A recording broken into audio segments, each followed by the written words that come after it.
কোন জায়গার জাল কোন জায়গাতে মজায়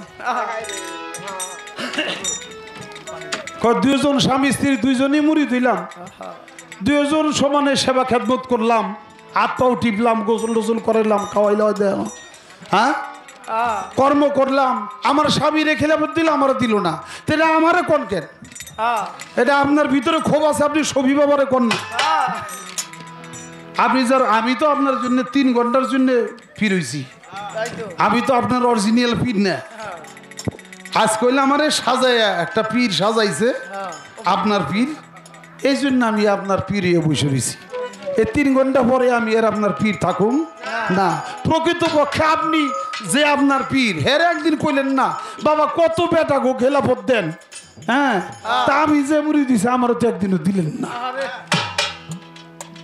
তাইলে তো আপনার দুঃখটা মিটে যেত হের সবি বাবার জাল আমার উপর তো উঠিবেন আপনি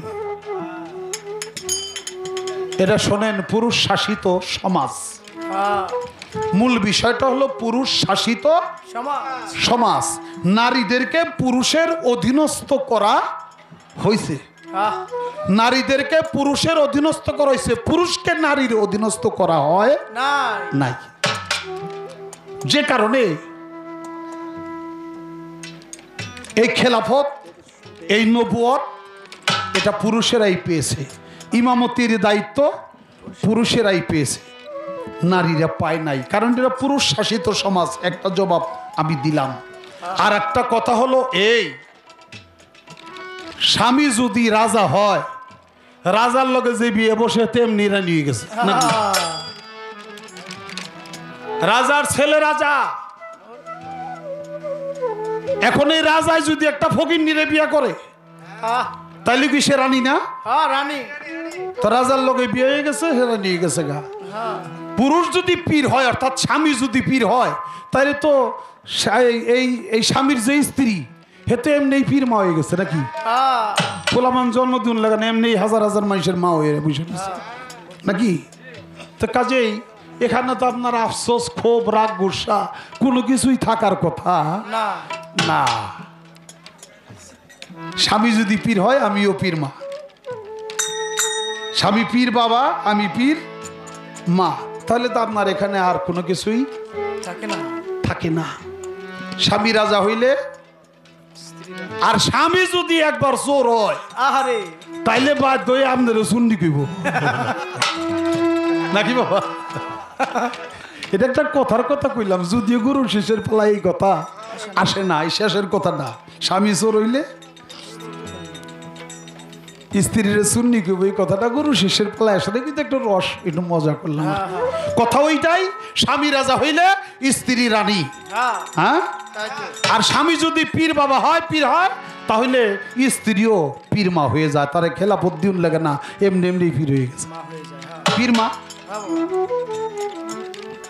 পীরের পীর কয় হ্যাঁ পীর বাবা কয় আর হ্যাঁ পীর মা কয় তো খেলাফত না পাইও পীর নাকি এই তো হইল আর এক কথা এইবারে আমার কাছে কয় মুরিদ না হইয়া কি আর মুরিদ করা যায় মুরিদ হইলাম খেলাফত পাইলাম তারপরে মানুষ মুরিদ করতে পারে নবী রাসূল এই দুনিয়ায় কার মুরিদ ধরে নবী রাসূল 1,02,24,000 ছিল পয়গাম্বর তাদের কোনো পীর ছিল নি জানা তাই দরকার তারা যদি মুরিদ না হয় কেমনে মুরিদ করে এই কথাটাই আবুল সরকার বলে দাও আমারে আমি আস্তে ধীরে কথার জবাব দিয়া দিব তারে আমি আস্তে ধীরে কথার জবাব দিয়া দিব তারে নয়নে লাগে যারে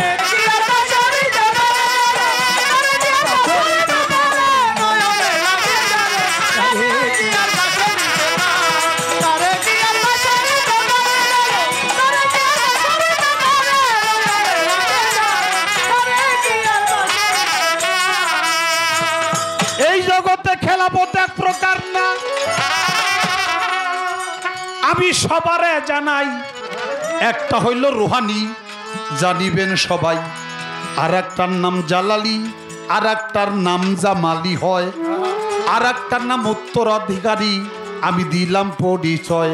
এই 4 প্রকারের খেলাফত আমি সবারে দেই কইয়া। রুহানি জগতে যত ছিল রে আম্বিয়া, তারা মুরিদ হওয়ার দরকার তাদের পরে নাই। আরে আল্লাহ তাআলা তাদেরকে নবী বানাইছে, তাই এই নবুয়তি পাইয়া তারা যায় খেলাফত পাইয়া। এই জন্যেতে মুরিদ করে নূর নবী আম্বিয়া। এই তো হইল একটা কথা সবারে জানাই, গুরুর সুদৃষ্টি যার উপরে পড়ে ভাই, তা গুরুর জালালি নজরে যখনই তাকায়, আরে সাথে সাথে ভক্তের ভিতর ভাইয়ে চলে যায়। আরে পাই সে যে খেলাপতি, আরে পাই সেও খেলাপতি।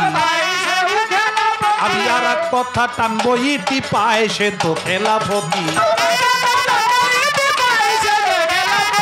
আর একটার নাম হয় জামালি।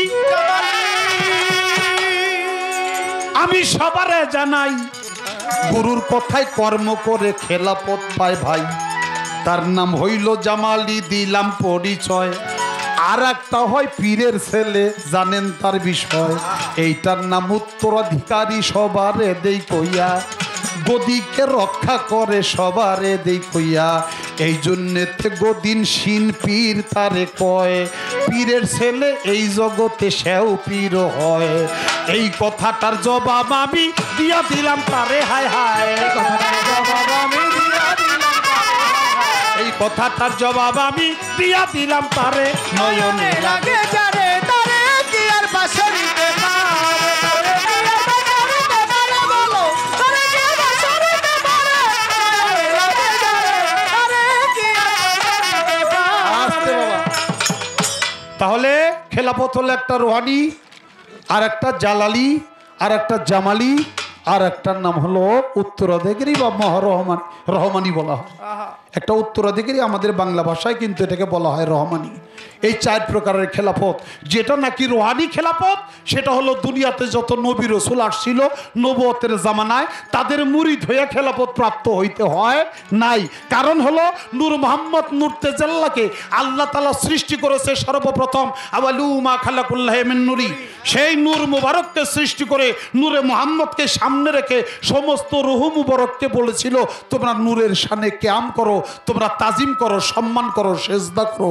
সেদিন 1 লক্ষ মতান্তরে 2,24,000 পয়গম্বরের রুহানি মুবারক আমার নূর মোহাম্মদ নূর তাজিল্লাহকে তাজিম সম্মান সেজদা করে তারা প্রত্যেকেই সেখান থেকে খেলাফত পেয়ে গেছে। সবাই বলি সুবহানাল্লাহ। এরা আসমানি খেলাফত, তারা দুনিয়াতে এসে নবুয়ত হয়েছে, নবুয়ত পাইছে, তাই তাদের কোনো জায়গায় মুরিদ হওয়ার প্রয়োজন পড়ে নাই। আর একটা গুরুর জালালি নজরে যদি কেউ পড়ে, তাহলে সে খেলাফত প্রাপ্ত হয়ে যায়। আর একজন গুরুর কর্ম করে তারপরে জামালি খেলাফত পায়।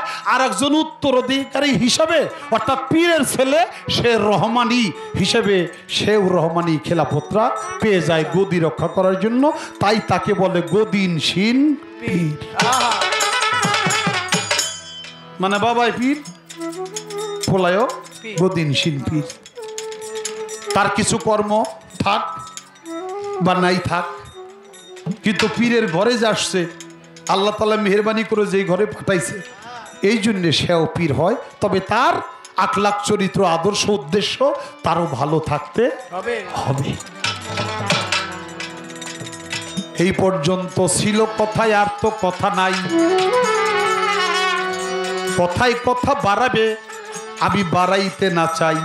কথায় কথা বাড়ে, ভোজনে পেট ভরে।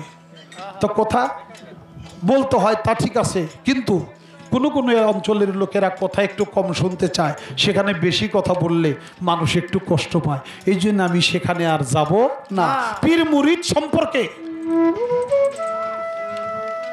বামে কথা বলে কে পিছনে, বাবারা একটু আপনাদের এই অঞ্চলে, আপনাদের এই মঞ্চে আলেয়া বেগম অনেক আসছে, আমি আবুল কিন্তু আর আসি নাই, একবারে প্রথম। অতএব আমি এই এলাকার, আমি এই মঞ্চের জন্য নতুন। যদিও এলাকা দিয়ে অনেক গান করছি, কিন্তু এই মঞ্চের জন্য একেবারেই নতুন নতুন মানুষের পাল্লা দিয়েছেন গুরু। গুরুর গুরুত্ব অনেক অনেক কথা বলতে হয় গুরুকে। সেই কথাগুলোর মধ্যে যদি আবার আপনারা একটু কথা বলেন তাহলে আমি আরও কষ্টটা বেশি পাই, কারণ গুরুর অনেক বোঝা।